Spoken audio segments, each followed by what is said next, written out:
Welcome to Engineer Nico's Civil Engineering YouTube channel. Okay guys, magandang araw. Welcome back sa ating YouTube channel. And today, we are going to solve another PASI board exam problem from the field of structural analysis and design. Situation: for the truss configuration shown, members AD and BC are cables. So number 1, pinahanap yung reaction at P. Okay? And alam naman natin, kapag sinasolve yung reaction, i-try muna natin tignan kung anong type of reaction siya bago tayo mag-start mag-solve. In this case, we have a hinge reaction sa A and B.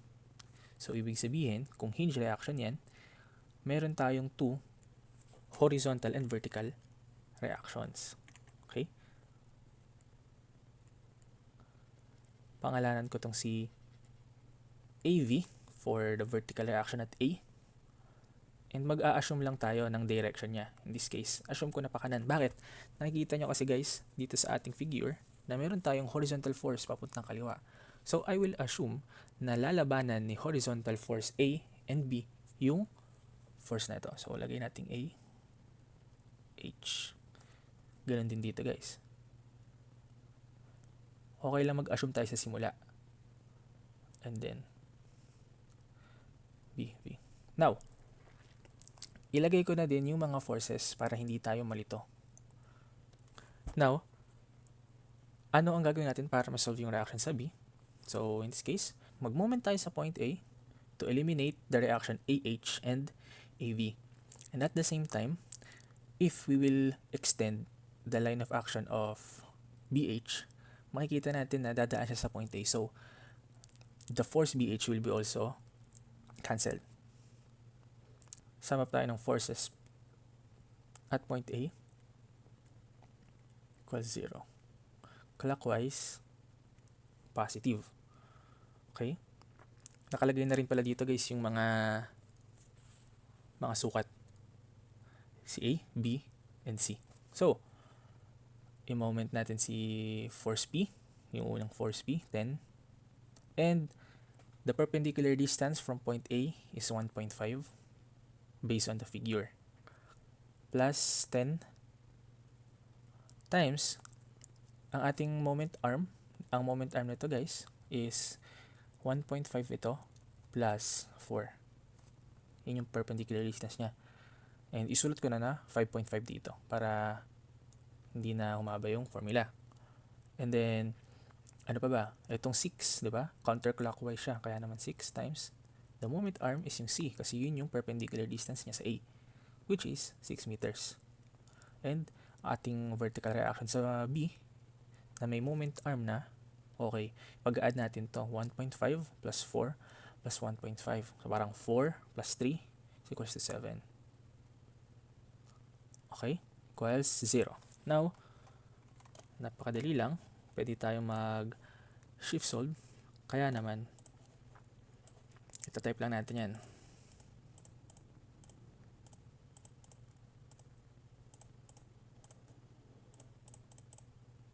Minus 7. Alright, meron na tayong sagot. 4.85.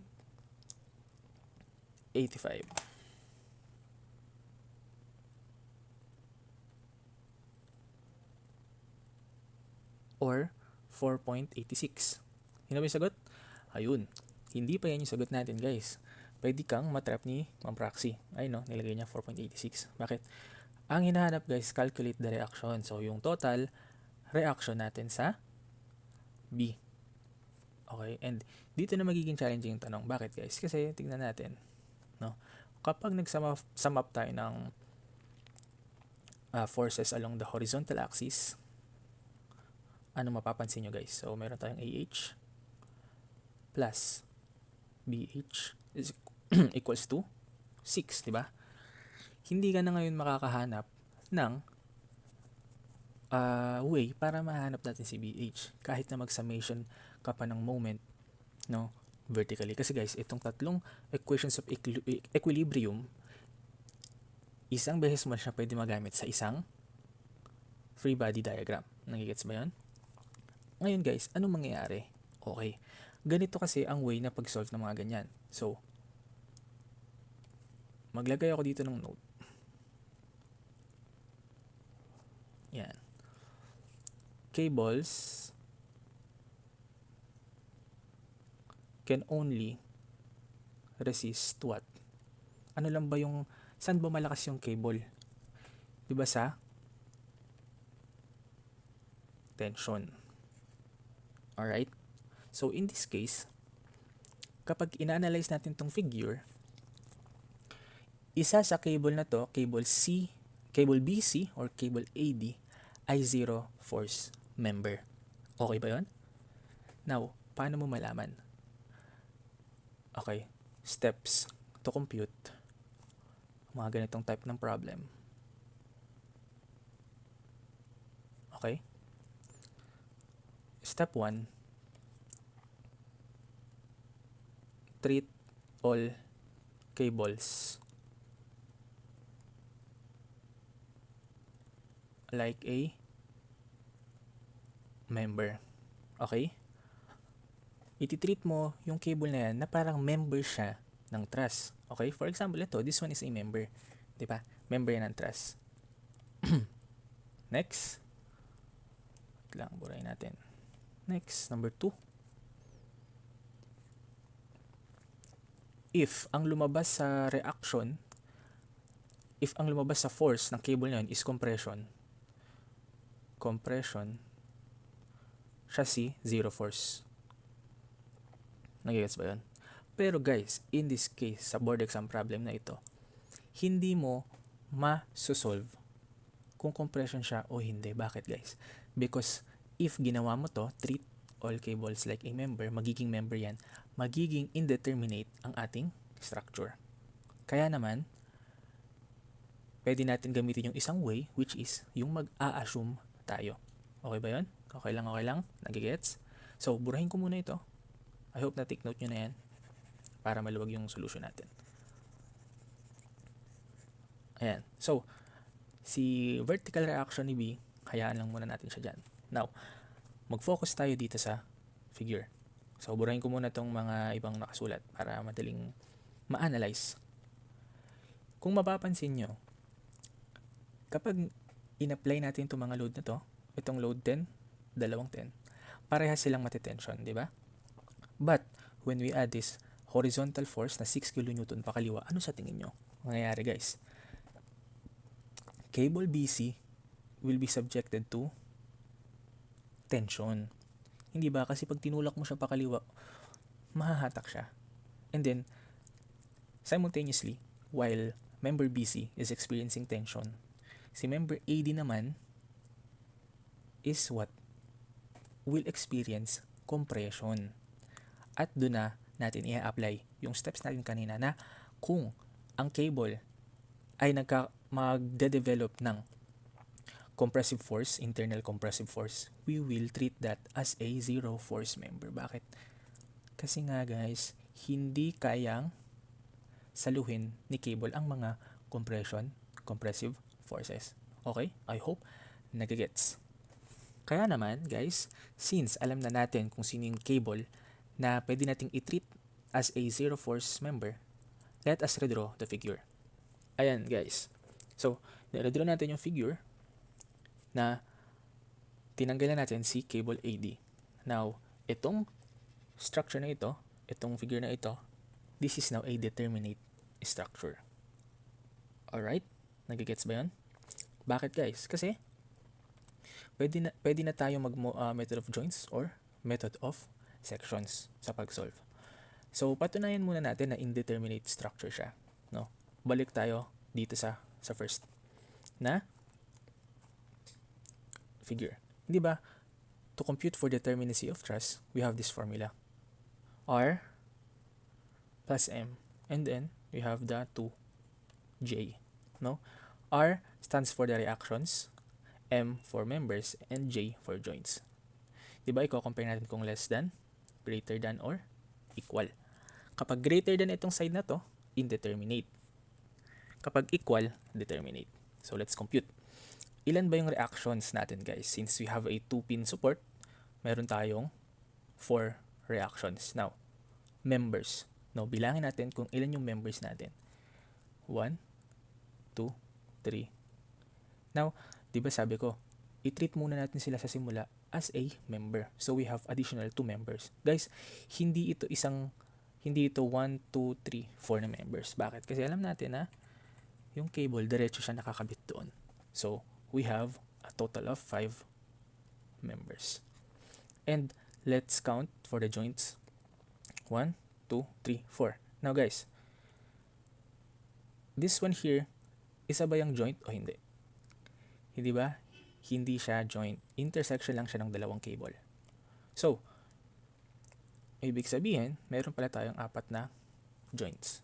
So kapag tinotal natin, meron tayong 9, meron tayong 8. Alright, na-prove natin na indeterminate yung structure natin. To what degree? To the first degree. Alright, recall lang ng theory of structures. So, dito naman kaya guys, so, ang mangyayari dyan, mababawasan lang siya ng isang member. Diba? So, magiging 4 plus 4 members na lang kasi nawala ng isang cable, di ba? And i-compare natin siya sa number of joints na 4. So, since same number of joints, 2 times 4 pa din, ang mangyayari, magi-equal na sila. This structure now is a determinate structure. Therefore, we can use the 3 equations of equilibrium to solve the reactions, the internal forces acting on this structure. I hope nagigets. Guys. So, before we start, we will find a way na masosolve natin si reaction sa B. Kasi again, number 1 pa lang tayo. Yun yung sinasolve. So, palabasin ko lang dito yung reaction kanina na 4.86.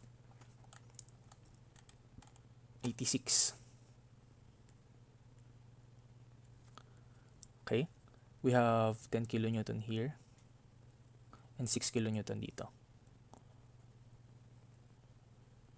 We can solve for the vertical reaction at A pero hindi naman siya pinapahanap muna. So, hayaan lang muna natin siya dyan. Palabasin lang muna natin yung mga forces. And this one is BH. Now guys, kung mapapansin nyo, we have 2 na pwede natin gamitin, which is yung method of joints and method of sections. In this case guys, gagamitin natin si method of sections. Bakit?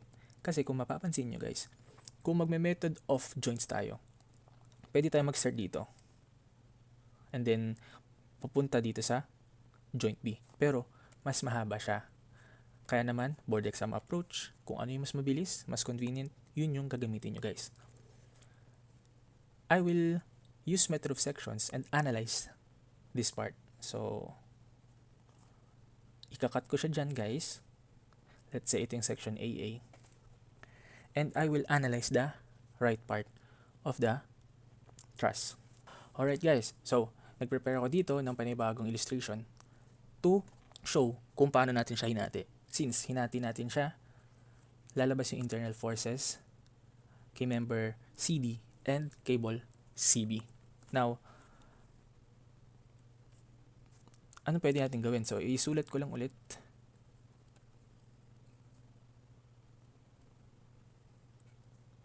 Ayan. So, kung mapapansin nyo guys, pwede tayong gumamit ulit ng panibagong equations of equilibrium. Pero kailangan natin isipin kung alin doon.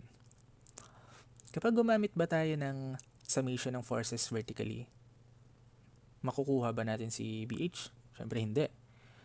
What if naman horizontally? Pag gumamit tayo ng horizontally, magkakaroon tayo ng 3 unknowns.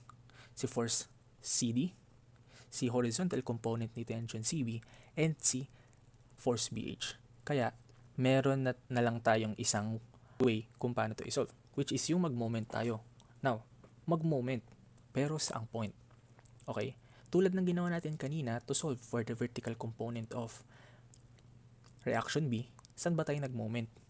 Hindi ba nag-moment tayo dito sa point A to cancel the reaction AH, AV, and BH.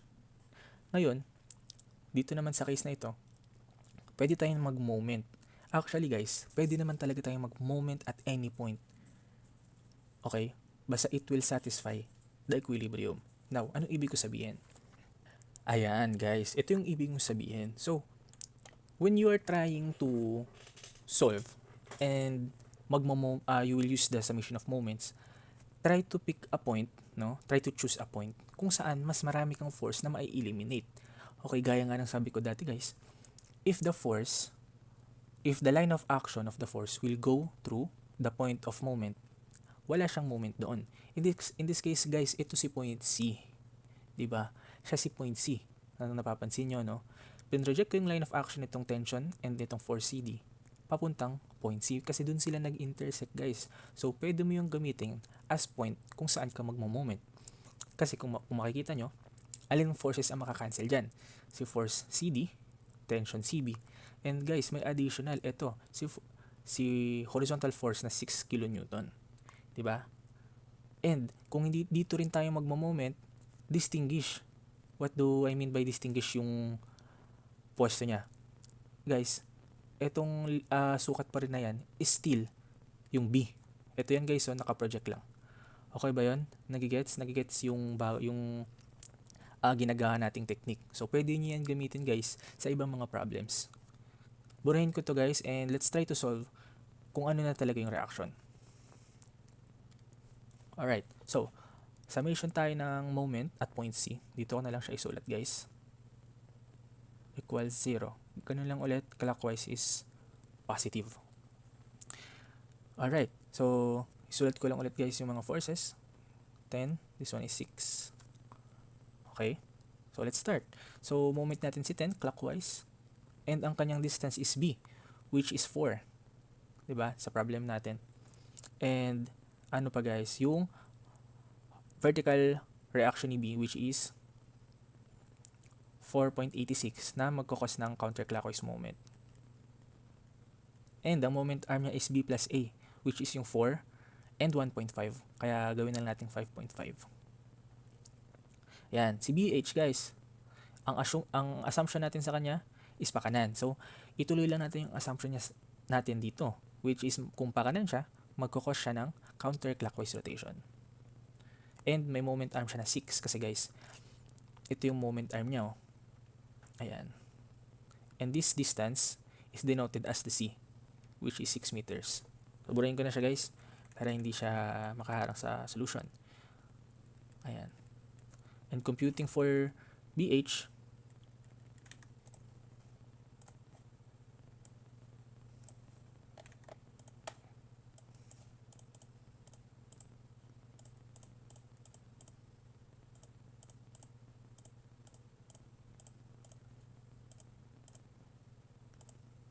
we have 2.21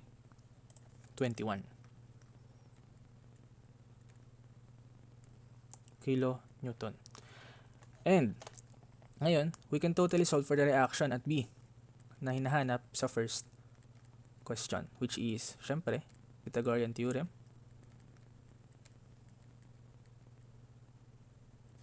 And ang ating sagot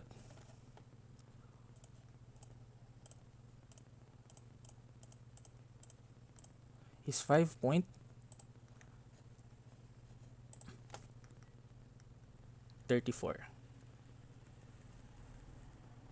Let's check guys sa choices. Okay, letter D. Alright, so yun lang muna sa first part ng ating video. And I hope guys patuloy kayong manood dito sa YouTube channel natin. So, ikakat ko muna yung solution natin dito, yung solving natin, and ipopost ko yung part 2 and part 3 ng video na to for number 2 and number 3. Salamat!